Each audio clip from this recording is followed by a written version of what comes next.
The Nerdy History of Plumbing, Episode 34. Many folks use chemical drain cleaners to clear up clogs or backups in their homes. Invented in the early 19th century, drain cleaners were originally alkaline, containing lye or sodium hydroxide, or acidic, usually containing sulfuric acid. Alkaline drain cleaners work because, as we all know, lye, like in soap, breaks down fats and oils.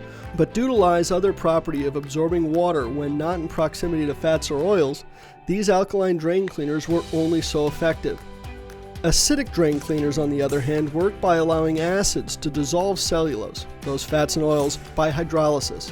Hydrolysis is a process of infusing water to break down a substance. The major problem being that plastic components can warp or break down with these harsh chemicals. Modern plumbers suggest that chemical drain cleaners should not be used at all in one's home, as they can be dangerous to your health and sometimes even explosive. But most of all, they can ruin your home's drain system due to corrosion or warping of a drain, causing bellies in those drain lines. Subscribe to learn more about plumbing's history, or if you have questions about your home's plumbing and need an expert, call the Plumbing Nerds.